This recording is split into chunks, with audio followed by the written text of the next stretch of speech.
So it's moving day, so it's time to move all of our chickens, and we got a lot to move.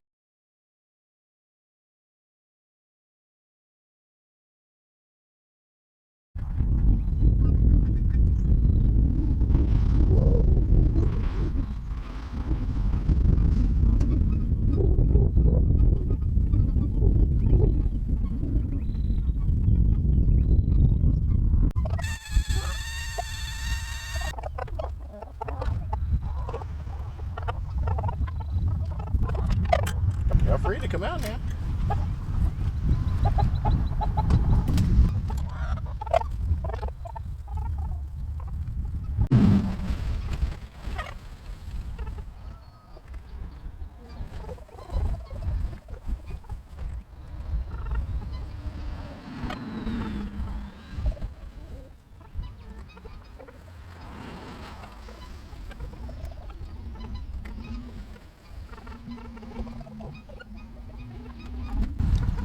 So we normally put these straps on right before we do the corners. That way we can get it, make sure it gets nice and taut. That's it. And then we'll straighten out these, make it tight so we don't get any sags after we tighten it down.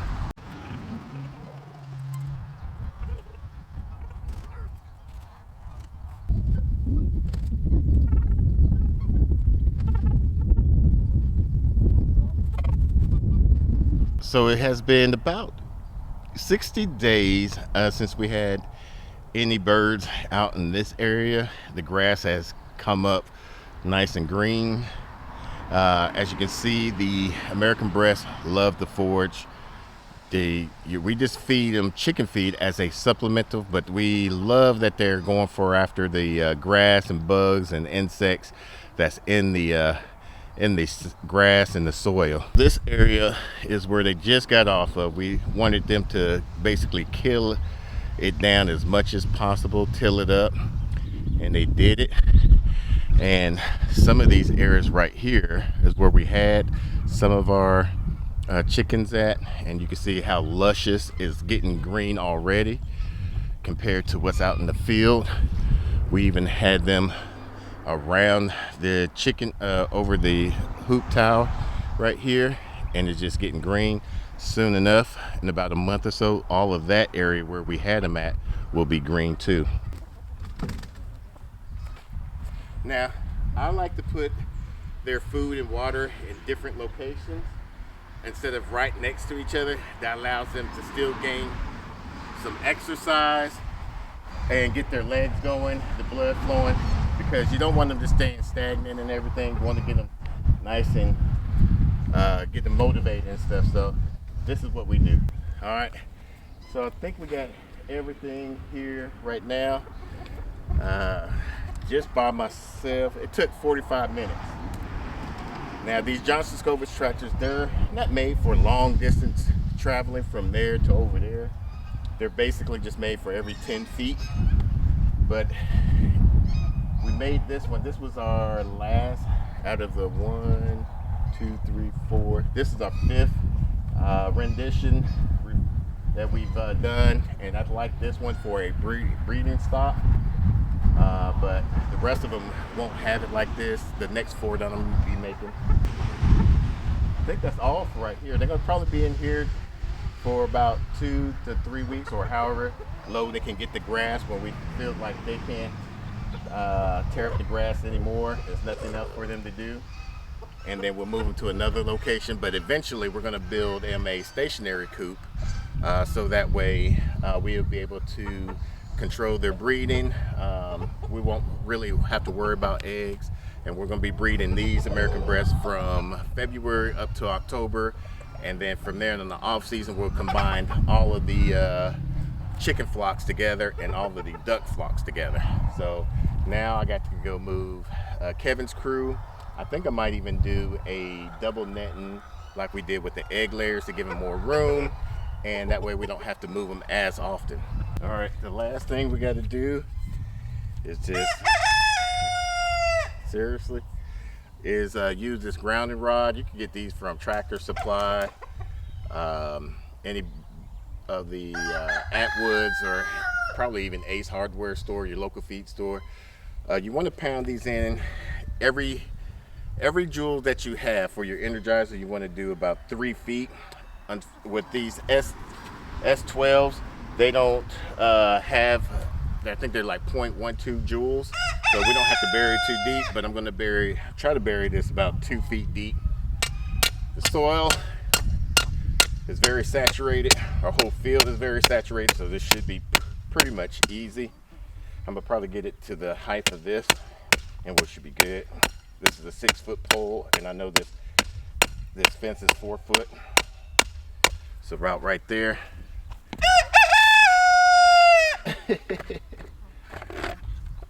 And I love these S12s solarizers because they just slip onto right here.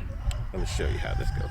All right, so they just basically slide on right through here, and this acts as your natural grounding rod or your third pole. Normally you have like 2 wires, but now you don't need 2 wires.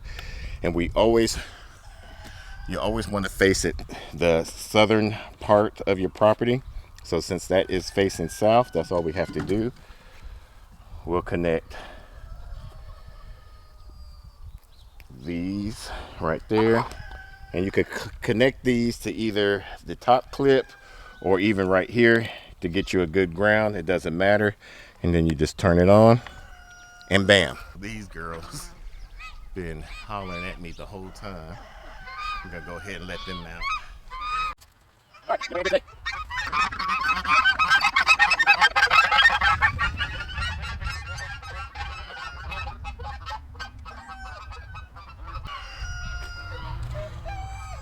so, luckily with duck eggs, they have a thicker shell, so you don't have to worry about cracking them if they fall. Or being in your pocket, they have omelet pockets, or pocket omelets. So we got six eggs. Now we normally just use these for eating ourselves because they're a mixture of ducks. They got your Swedish, your runners, and the crescent ones. So we just basically use these for ourselves. We actually got these from Monica and Eric. They gave us some eggs to eat because they knew that we love eating duck eggs. But I was like, we got a new incubator. Let's incubate them and see what happens. So out of the 12 that they gave us, 9 of them hatched out. What the odds of that happening? And that's how we came up with one of the crazy ducks that we have. We call her Tomahawk because she's a crescent duck, and she had a foot on her. Well, still has the foot on her head. It's crazy. They're excited to be out because this is the first time they've been out, because yesterday they was on restrictions because they acted naughty. But so we just use these for our eggs for our personal use. The Welsh Harlequin ducks we use also for ourselves, but also sell hatching eggs from them. So if you're interested, let us know and we'll hook you up. So I had already let our green fire chickens out already. Here they go mating. I don't know which way the missus like to move the hutches. That's why I like this was basically made to move forward. All you have to do is tell whoever's going to be farm sitting to move your coops forward if they need to be moved. That's why I like to move it the way I move them. She does it her way. I'm going to do it my way.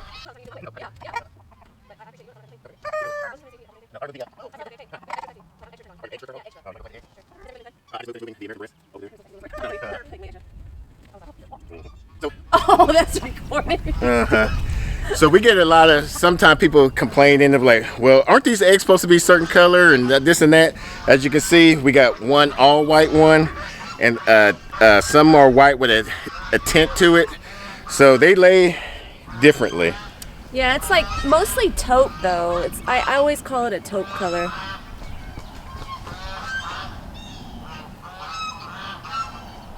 Green fire. She is. Yeah. And I am putting these on the. Mm-hmm. I'm trying to scrape them off.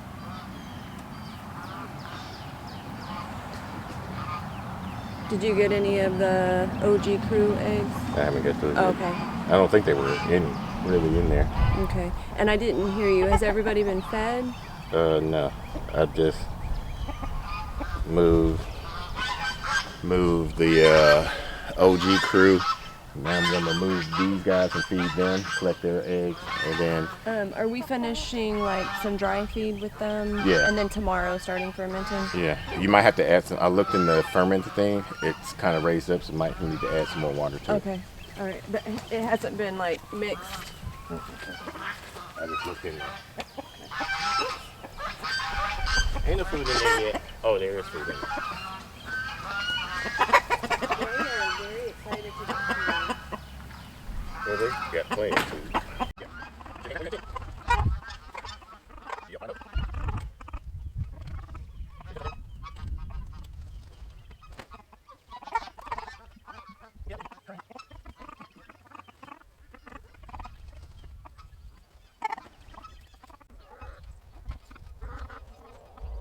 These aren't in it. They're easy to deal with.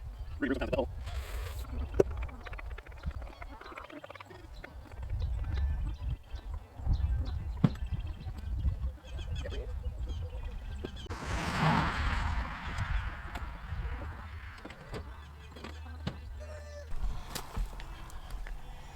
So we moved these. As you can see, they got a lot of poop in this area, so you don't want to oversaturate that with a lot of nitrogen. So we move about every 2 days. This is when they moved probably 2 days prior to that and so forth. Then they'll just scratch and till all of this up. So Blanche is late to the party.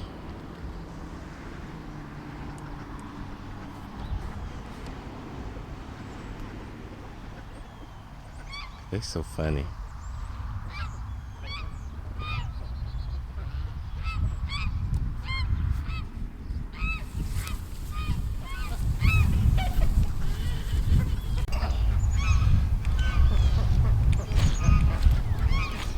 So I was thinking.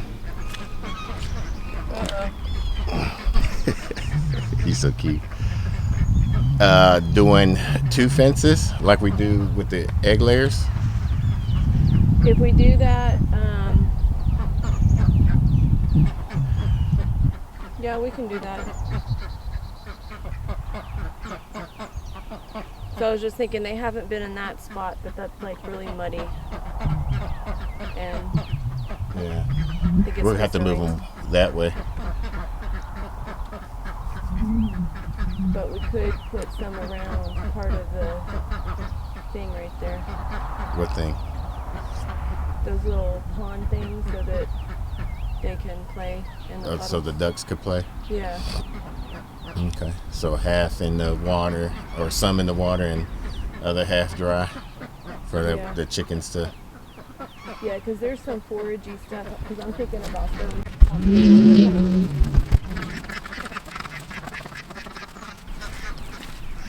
We'll have to do it a little bit further, but I'm thinking about the line being just at the end of like that puddle and around this stuff.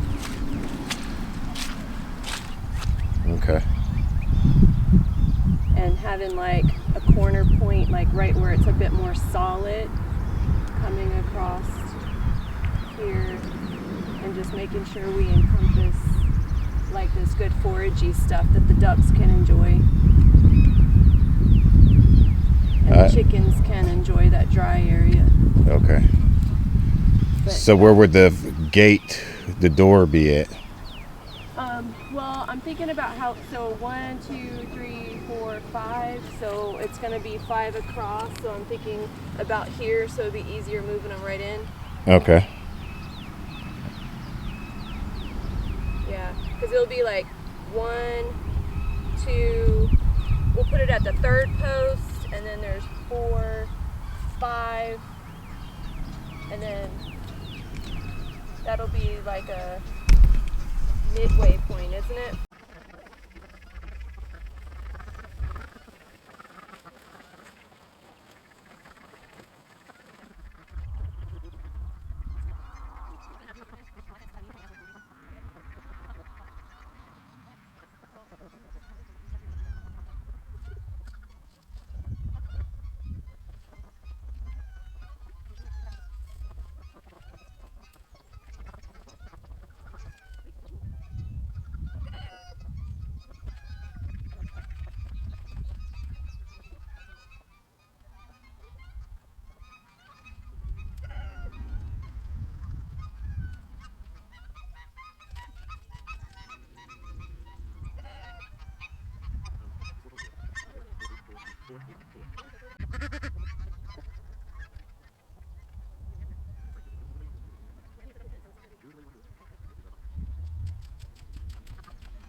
stuff when I already have my angle where I want it. 3, y'all can't go in through there at a time.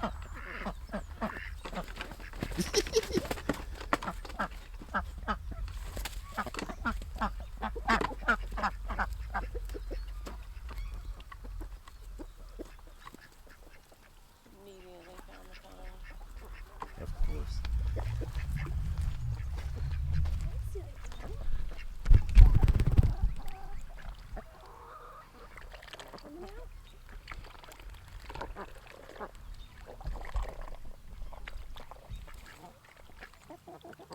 Oh.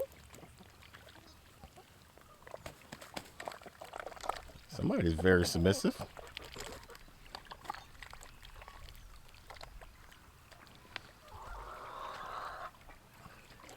This was their first area. Remember? When we introduced them? Yeah, there was a little bit more back there. No? 'Cause I remember them. Oh. We got fertilized eggs.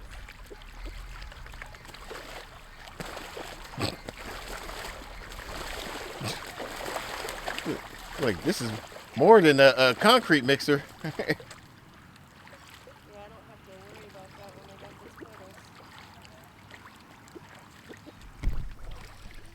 photos. Oh, look at Kevin being a gentleman. He's such a good boy. If you're trying to do some pasture raised eggs, it's good to try to rotate your animals at least once a week at least. But with the slower growing months, we've been just doing it about every 2 to 3 weeks or up to the grass gets kind of low. So we're interested in learning what type of ways that you rotate and pasture raise your animal. Comment down below so we can learn from your experiences. Also, don't forget to make sure you hit that like button. And until the next video, let's grow together.